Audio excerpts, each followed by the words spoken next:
The NFL season is just days away from starting the preseason. A lot of you guys are in Dynasty fantasy leagues, becoming more and more popular. And if you're in a Dynasty league, you might be coming up on the season having a tough decision to make. You might be in a situation in your roster where you're kind of at a point where you need to decide whether you want to rebuild and kind of start selling off some old players for some young players, assets, first round picks, or whether you want to be trading your young assets and picks for some older players and go for the championship this year. This video here is to help you guys help make that decision. I'll be previewing the 2024 rookie class for fantasy football, giving you some ideas of dudes to watch out for so you can decide, hey, do I want to tank or kind of rebuild for these guys, or is it not worth it? Let me tell you, it might be worth it. But here, I'm going to go position by position, show you guys some of the top dudes I expect for fantasy football in the 24 class, and then give you a quick mock draft so I can let you guys decide whether or not you think it's worth kind of holding out for these players next year, or if you want to just go all in this year. Let's go ahead and start right off with our first position. I'll be attacking quarterback first. Here's my list of the 2024 QBs that are going to be relevant in fantasy. You got the two dudes highlighted in green. Caleb Williams is going to be a generational dude. I mean, people are comparing this guy as a prospect to like Andrew Luck and stuff, and trust me, you watch him, he is that good, especially in fantasy. This dude's a playmaker like Mahomes, where he's going to run around, extend plays. He's going to do incredible things on the ground. So if you're in a 2 QB or super flex league, like this dude's going to be a dude that you're willing to tank for because he's that good. And then Drake May is another dude I think is a really good quarterback. I'm pretty high on Drake May. His arm talent is off the charts. Probably going to be second overall, third overall, depending on the team and whether Marvin Harrison. But he's another dude that's a legit quarterback that you're going to be wanting to take in Superflex leagues at the first, second, or third pick in your draft. And I got a list of the next guys: Quinn Ewers, Michael Penix, Jordan Travis, and Bo Nix. I think one of these dudes is going to take that step and be like a first-round pick. I don't think all four of them are. I don't know which one yet. I don't think Michael Penix will be there because of his injury history. But if you're a fantasy fan, you want Jordan Travis because he is the next Jalen Hurts if he ends up taking that step this year and becoming the quarterback he could, because Jordan Travis is an incredible runner, kind of like Jalen Hurts, where he's not like the biggest, fastest, but he's just really good vision, movement. Jordan Travis really reminds me of Jalen Hurts. If you can get that in fantasy, that's what you want. But these are the next four quarterbacks. Like I said, I think one of them separates themselves and kind of joins that first-round conversation. The rest of them might be just more depth pieces. Anyways, let's get on to the receivers next. Looking at the receiver class now, especially once we get to these other positions, I just want to preface, a lot can change between now and the start of the end of the college football season and draft time. So this is just an initial preview. Like I said, these names might be in a completely different order. There's going to be dudes on these lists that we aren't even talking about, but these are just my initial to kind of give you an idea so you can kind of make a better decision on whether or not to rebuild. But looking at receivers, one thing that there's no question about is Marvin Harrison is going to be, depending on your league type, he's the first non-quarterback off the board. Marvin Harrison is an incredible receiver prospect, one of the best we've ever seen. Like, just in terms of size, athleticism, speed, catching, and just nuance of route running and understanding defenses. I mean, Marvin Harrison has it all. You saw him at Ohio State. I assume he does it again this year. But don't sleep on Emeka Egbuka. He's the next dude in line at Ohio State. Had an incredible season last year. He's a dude that, like, just an incredible route runner, space guy. I mean, I think Emeka Egbuka has a chance to be a top 15 pick in this next draft. He is that good of a receiver, and especially when we're talking about fantasy, if you're in a PPR league, he's a dude that gets open. Kind of think like I could see him in a kind of Amon-Ra at his peak. So, like, you know, someone that's really good. And then Malik Neighbors is kind of a wild card out of LSU. He's just an incredible freak athlete who I think will ultimately join these two and have kind of that top 3 receivers of dudes you really want in this class. So like I said, you saw there's 2 quarterbacks you really want, maybe one more. Then there's 3 receivers you really want. And then kind of a list of Xavier Worthy, A.D. Mitchell, Johnny Wilson, Rome Duns. Some names to keep your eye out for that are probably going to be drafted. I don't know where and how much you're going to want them in your drafts.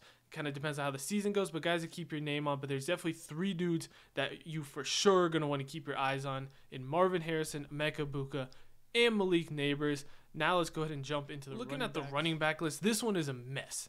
If anyone out there tells you they know who the top running backs are going to be in this class, I would think you're kind of lying, because I got no idea how this running back class is going to shape out. I put some of these are my favorite dudes. Like I said, I don't know what order these are not in order.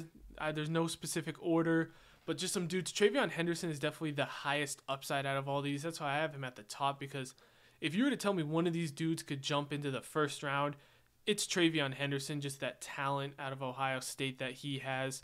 We saw him ball as a true freshman, kind of dealt with some injuries last year, but he has that high potential. Blake Corum is a dude who I had as my running back 3 in this draft class, right behind Jahmyr Gibbs, but he ended up getting hurt and going back to Michigan. So another dude I'm really high, and he's not as high of a pass catcher. I mean, he probably can, but just as a running back, he's a perfect kind of like bowling ball build. Raheem Sanders is like a home run threat from Arkansas. Will Shipley is going to be one of the most interesting fantasy names when it comes, because he is an incredible receiver. He's their kick and punt. I don't know about punt, but he's at least their kick returner at Clemson. So an explosive dude, good receiver. He could be one of the more interesting kind of fantasy guys, because he's probably out of these guys, he's the most likely to kind of be more used as a receiver. So that's why he could be really interesting. Trey Benson out of Florida State, I love. I mean, his broken tackle rate is insane. He's a dude that has such a high upside. Braylon Allen is going to be a huge thumper dude. Probably not a lot of PPR upside when they're talking about, but a big back who could definitely have a huge workload, kind of like a Jonathan Taylor coming out of Wisconsin. Then Donovan Edwards, Blake Corum's backup. He showed extreme athleticism when Blake Corum went out, and his home run threat ability. Like I said, he's going to be the second back to Blake Corum. It's going to be kind of a 1-2 punch, so we're not going to get as many touches as we'd love to see from either of them, but both insanely talented running backs. I don't know how this all shakes up, but I assume there's going to be like 3 or 4 of these dudes that are going to have some legit relevancy, but there's no like Bijan or Jahmyr Gibbs. I would take Bijan or Jahmyr Gibbs over any of these dudes right now. Travion Henderson has a chance to kind of jump up in that Jahmyr Gibbs territory, but I personally think all of these guys are worse than them. So if you're looking at running backs, it's not going to be it's not going to be the top heavy class. There's a lot of good depth in this class, but you're not going to have that top heavy dude like Bijan and Jahmyr Gibbs that we had this year. The last position I'm going to preview, now I'm not going to lie, I haven't watched a lot of depth in this tight end class, so there could be more dudes that come on late. But this is just a quick little preview, shorter video to get you guys some tight ends in the 2024. Brock Bowers is a dude that is going to be your next Travis Kelce. He is going to be a highly drafted tight end when he comes out. Rookie tight ends usually struggle, but trust me, if there's ever a rookie tight end that you want to get your hands on, is Brock Bowers. This dude is a generational tight end. When we're talking about like Kyle Pitts territory with this dude, like he could be a top 10 pick. He probably will be a top 10 pick in this draft class. I don't know why I have OSU there. I'm sorry, I forgot to update. He's at Georgia. Sorry about that. But Brock Bowers out of Georgia, dude to watch for. One of the best tight end prospects we've seen in a long time. Other 2 guys I wanted to mention were Jatavion Sanders from Texas and Jaheim Bell at Florida State. 2 really good talents. They haven't necessarily had the field production to put themselves in like first round territory, but 2 dudes who could easily take a step up and be in legit relevancy for tight end. But if you're looking at fantasy tight ends, you need a tight end. Maybe start, unless you think you're going to have a top 5 pick, maybe start looking at some trades, because there's one dude in this draft class, and it is Brock Bowers. Moving up, kind of closing the end of this video, I got a quick little rookie mock for you guys, just to give you an idea of what pick you might need if you want to get one of these elite talents as of now. Like I said, this is all early stuff, could change, but as of now, if you're planning on deciding whether or not to rebuild or not, this is for 2 QB or Superflex. The only thing that really changes if you're not in it, if you're only in like a 1 QB is, you know, the quarterback slide down, but the rest of them are pretty legit. If you're in a 2 QB, Caleb Williams has to be the number 1. He is a generational talent.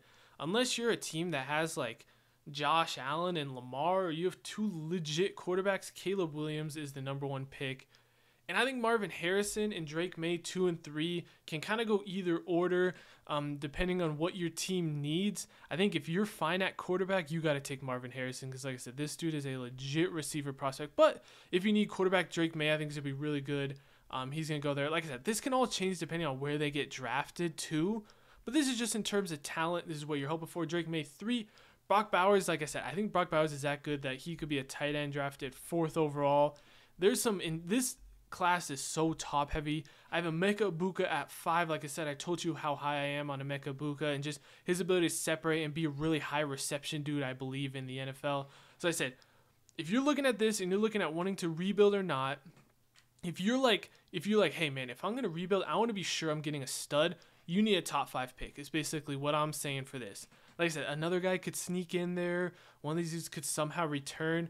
But if you just want to take your bet, odds are you're going to need a top 5 pick if you want a certified stud. This year we had like, you know, if in this draft, if you wanted a legit dude, you probably needed like a top 4 if you want a legit dude. You got like Bijan, Jahmyr, maybe 5. You want a Bijan, Jahmyr, Bryce Young, Richardson or JSN, maybe throw Stroud in there, but you want a top like 5 or 6 pick in this draft.